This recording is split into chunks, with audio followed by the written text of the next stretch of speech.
Ouço Deus no murmúrio das águas dos rios. Ouço Deus no furor dos ciclones bravios. Ouço Deus no cantar matinais dos pardais. Ouço Deus no lamento de pobres mortais. Olá, muito boa noite. Em algum momento ainda boa tarde, porque, gente, como tá claro, não escurece esse negócio de jeito nenhum. Imagine se nós já estivéssemos vivendo o horário de verão, né, gente? Que coisa doida. Mas que bom estar outra vez junto de você, na sua sintonia, na TV Mais Brasil. Essa TV que tem levado tanto entretenimento a tantos lares, e você agora está ficando, vamos dizer assim, fiel a assistir os nossos programas. E é claro, nós somos muito gratos a vocês, não é? Vocês sabem que tem várias maneiras de sintonizar, mas agora na NET Várzea, ou Várzea NET, desculpem-me, na Várzea NET, você poderá estar me vendo agora aí na sua casa. Que coisa boa. Bem, estamos finalizando novembro e praticamente iniciando o mês de dezembro. E qual a importância desse mês para os cristãos? Para aqueles que creem em Jesus? É significativo. No mundo todo, os lares cristãos comemoram a vinda de Jesus entre nós, o nascimento do Cristo, de uma forma assim, bastante simples, bastante humilde. Sabemos disso, já aprendemos, mas nos próximos programas, começando por esse, nós vamos divagar um pouco a época de Jesus. Havia um homem em Jerusalém que havia se casado com uma mulher de nome Ana, e ele se chamava Joaquim. Naquela época, era muito comum os casais terem muitos filhos, mas por uma dessas razões que só a natureza se explica através das leis de Deus, este casal havia tido uma única filha. Eles não tiveram muitos filhos. E esta filha, porque nascera já tardiamente da idade avançada de ambos, já eram homem e mulher maduros, eles tiveram a impressão que a filha deles tinha algum problema e criaram-na de uma forma bastante enclausurada, fechada. Eles tinham certeza que a menina deles tinha algo.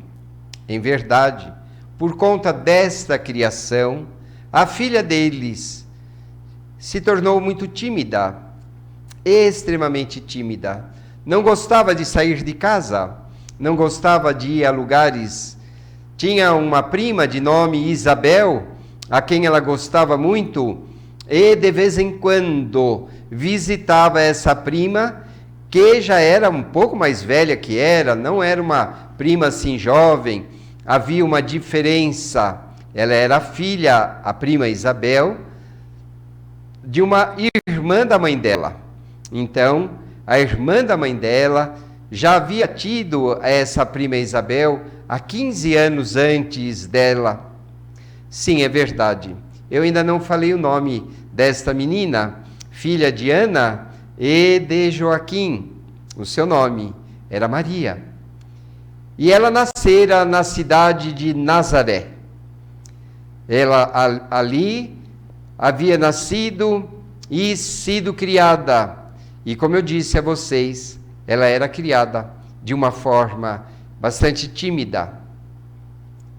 Nos nossos evangelhos, os evangelistas narram que Isabel veio a saber que teria um filho.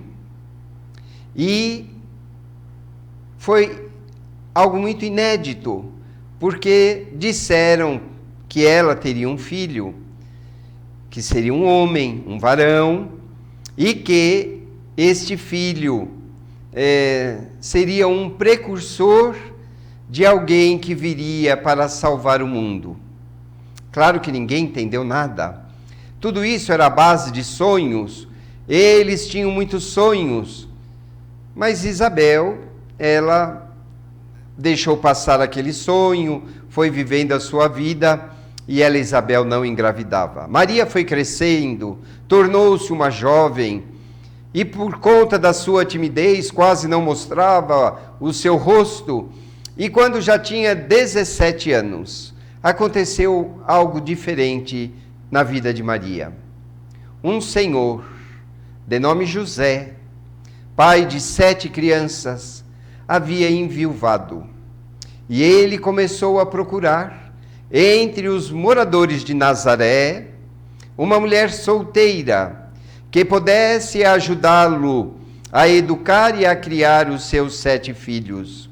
Soube que Dona Ana e seu Joaquim tinham uma moça, uma filha, que estava solteira, solteiríssima, solteirona, porque naquela época as meninas já eram prometidas aos seus maridos aos 11, 12 ou 13 anos.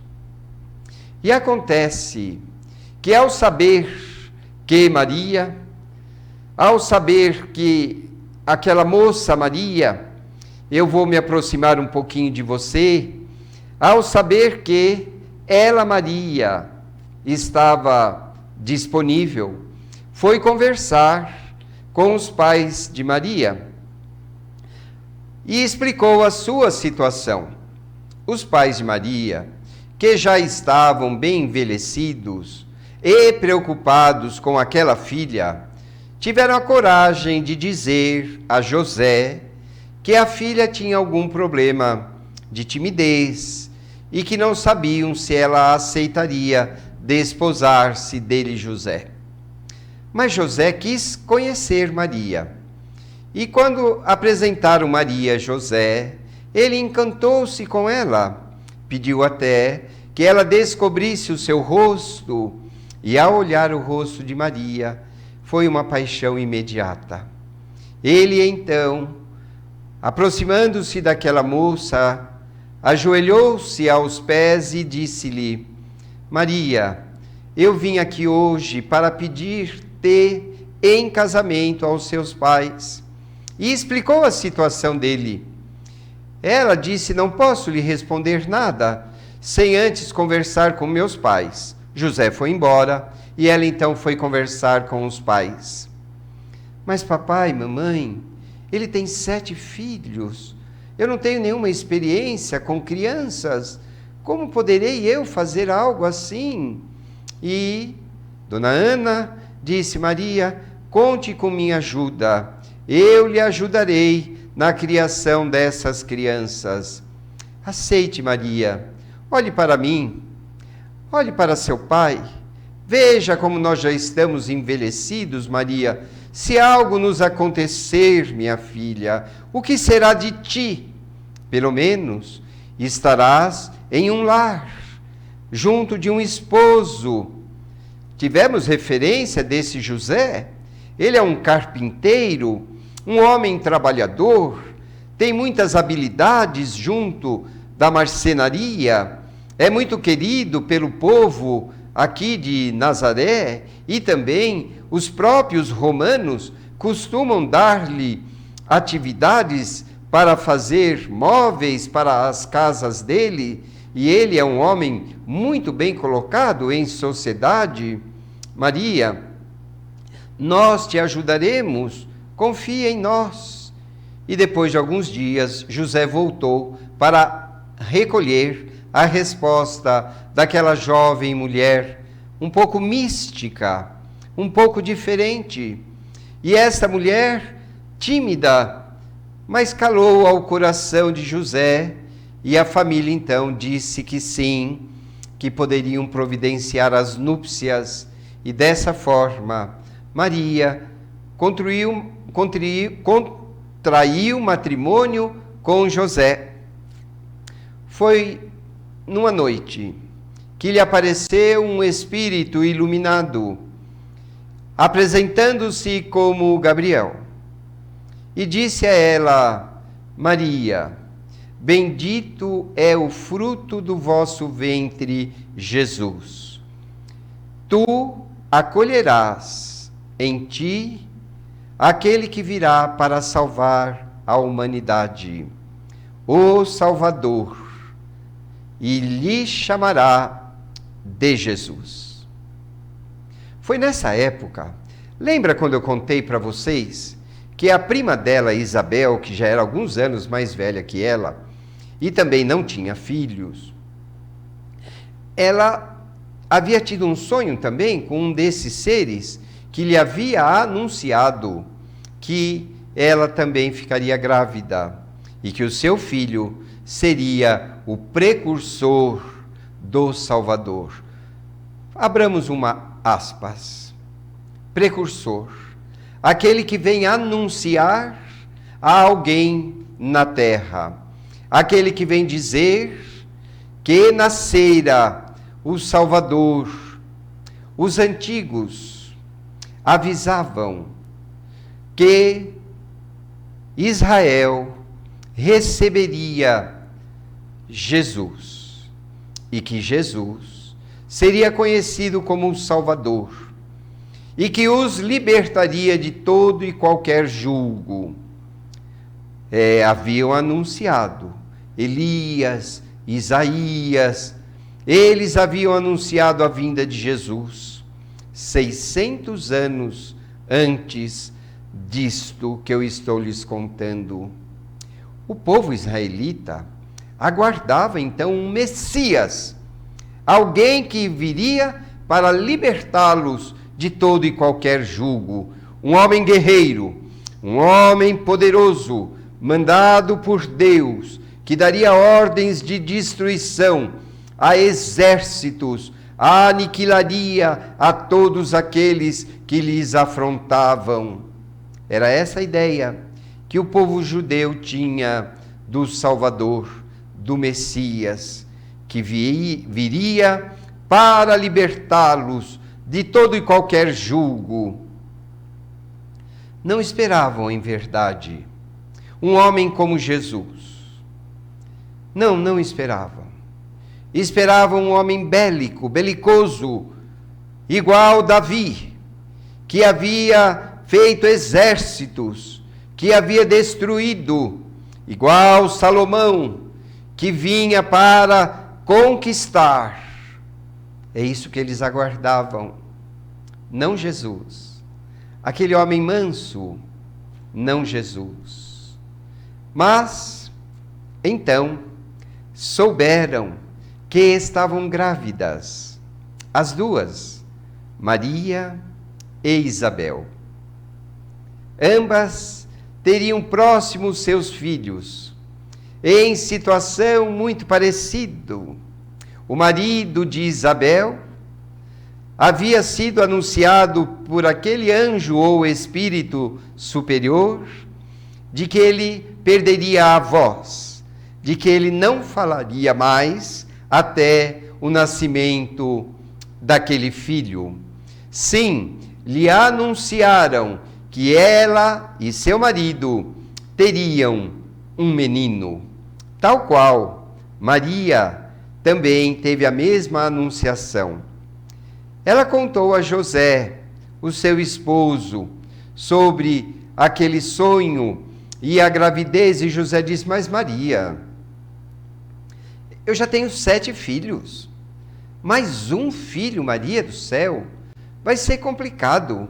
Eu gostaria de que nós não tivéssemos outro filho, que tomássemos dentro daquelas coisas que eles conheciam, que tomassem os devidos cuidados. Mas Maria disse: é impossível, Jesus haverá de vir através de mim. anunciação de Jesus em Maria é feito por esses mentores espirituais que a sociedade religiosa prefere chamá-los de anjos. Anjos portadores de informações, orientações e até, por que não, de novidades às pessoas. Foi dessa maneira que Maria soube-se grávida de Jesus. Maria não entendia muito bem o que eram aquelas falas.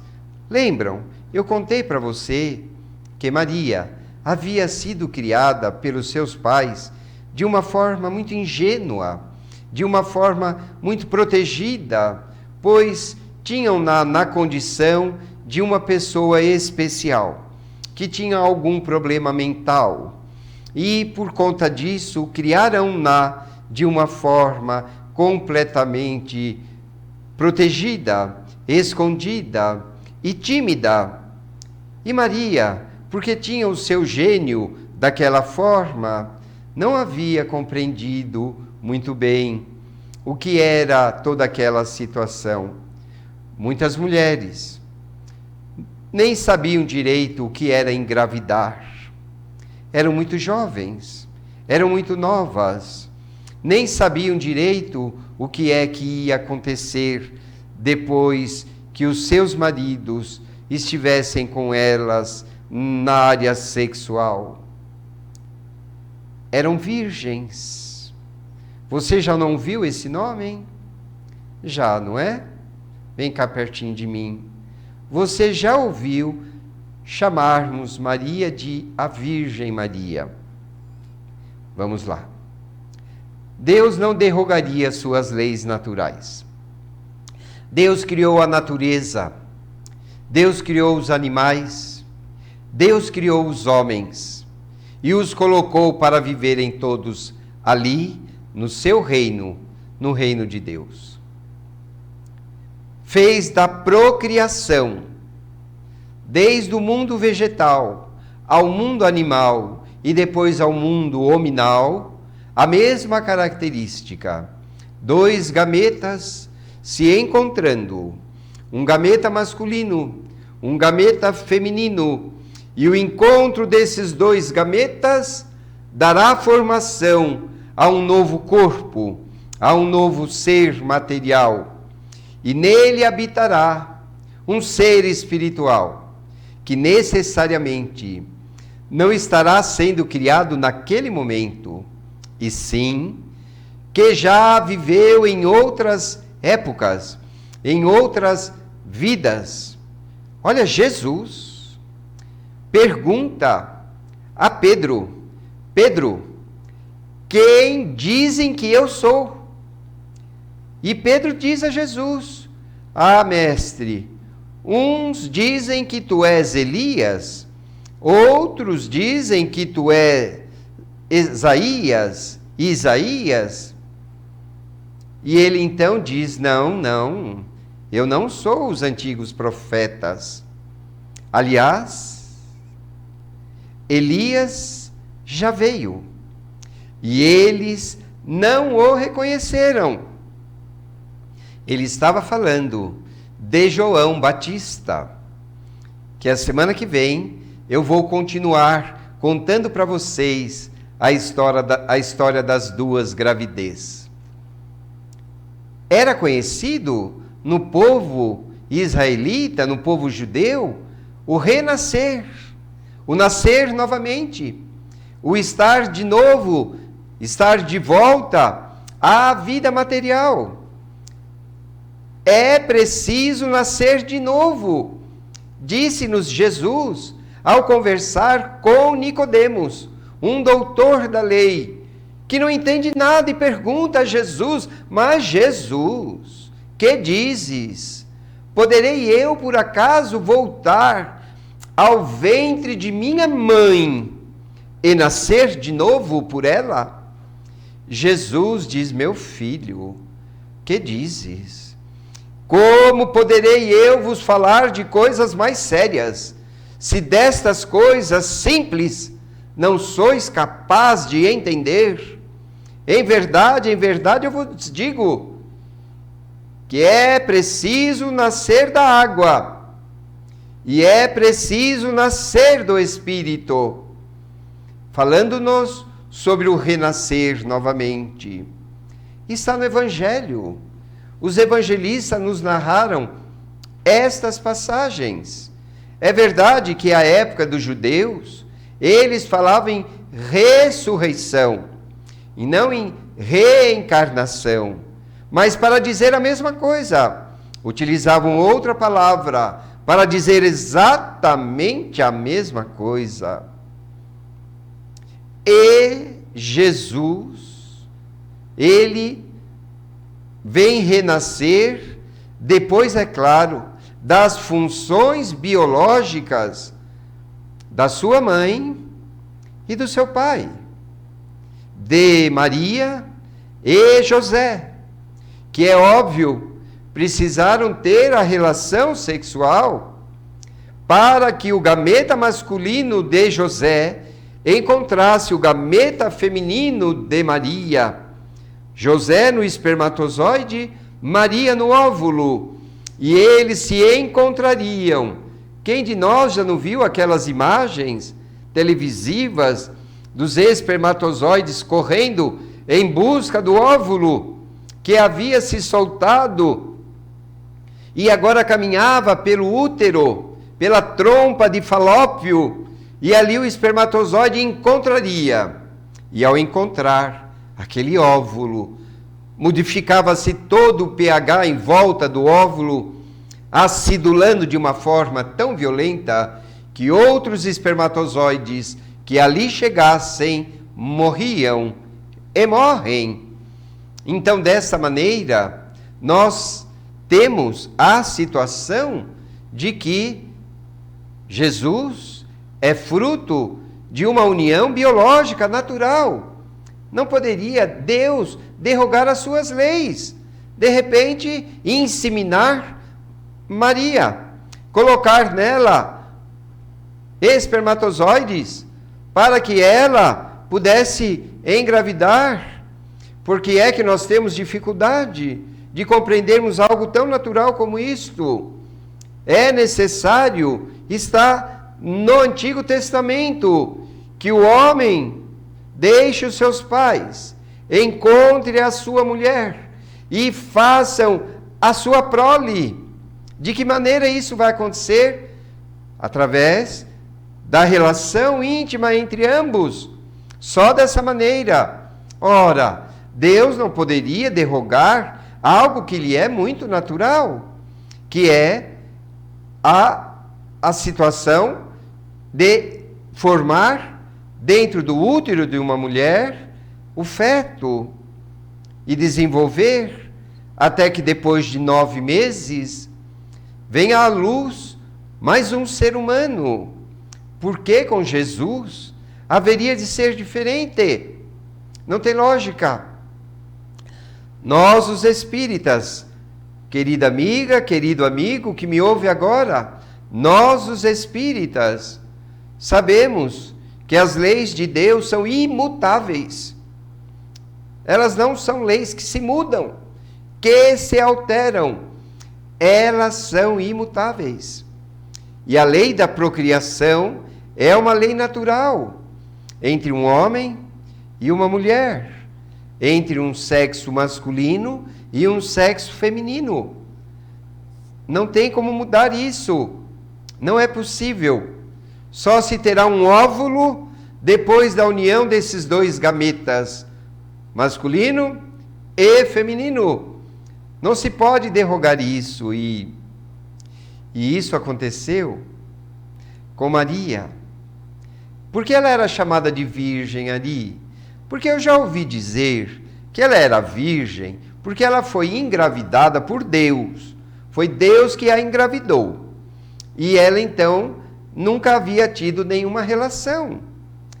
Olha, toda mulher, antes da primeira relação, ela é uma mulher virgem. Só depois, quando ela experiencia a primeira, a primeira atividade sexual, a primeira relação sexual, é que ela deixa de ser virgem. Ela não é mais uma mulher virgem.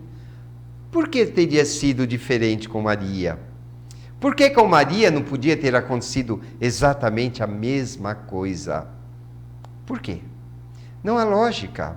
É claro que ela tem que ter tido um conúbio sexual com José, para que estivesse grávida depois, apesar de José, muito preocupado, não querer aumentar a sua prole. Mas, querida irmã, querida amiga, querido amigo, não se pode derrogar as leis de Deus. Não temos nenhum problema de chamar Maria de virgem. Claro que não, nenhum problema. Mas que depois que teve o seu primeiro relacionamento, ela deixa de ser virgem para engravidar-se de Jesus. Não é polêmica, é apenas uma coisa de lei natural. Se durante 10 milhões de anos do ser humano na Terra se manteve exatamente assim a procriação, desde os primeiros homens da caverna até hoje, pois nós nos manifestávamos como os animais, pois os primeiros homens, os primeiros seres humanos da Terra eram muito parecidos com animais, eram muito parecidos, demoraram para ficar ereto, demoraram para caminhar somente pelas pernas, tinham o seu arcabouço crânio menor, o seu cérebro era menor. Só com o passar do tempo é que passou-se a ter desenvolvido, e conforme foi crescendo em inteligência, a sua abóbada craniana, pois o seu cérebro, quanto mais utilizado ia sendo, mais desenvolvido ia sendo, ao se tornar hoje o que nós conhecemos.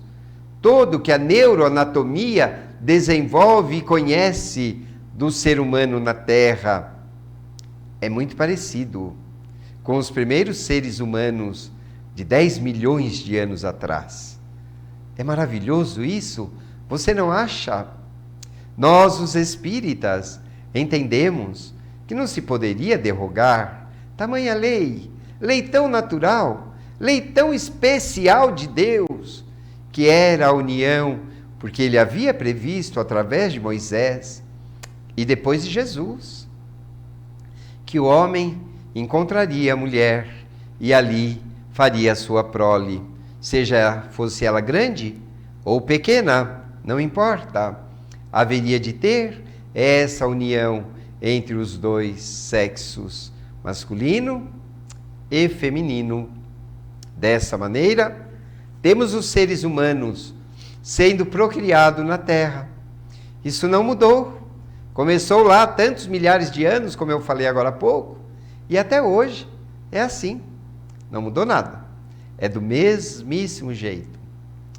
A semana que vem, eu vou continuar um pouco essa historinha de José e Maria, de Isabel também, de seu marido Zaqueu também.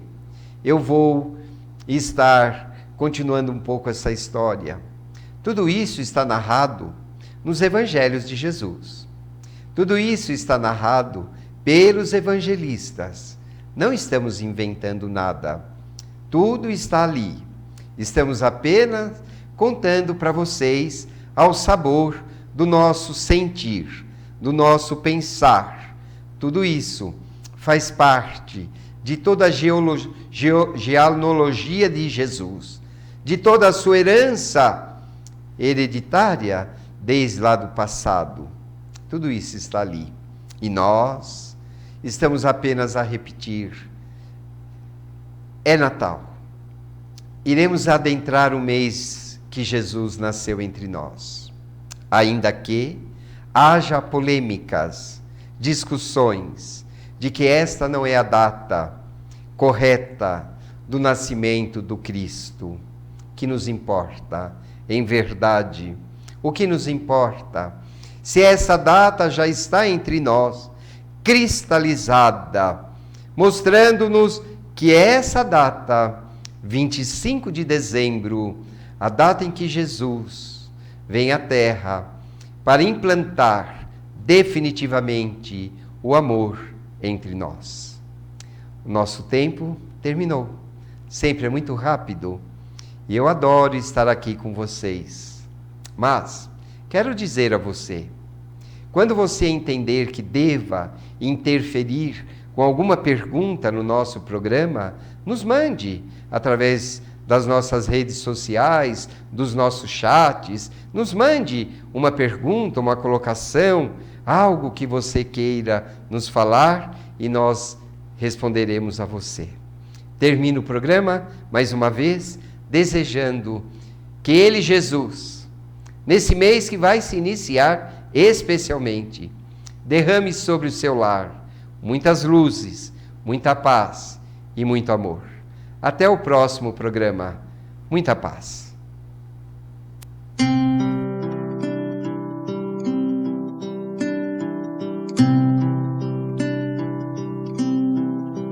Ouço Deus no murmúrio das águas dos rios.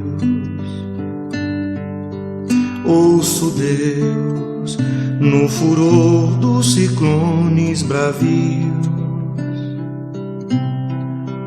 Ouço Deus no cantar matinais dos pardais.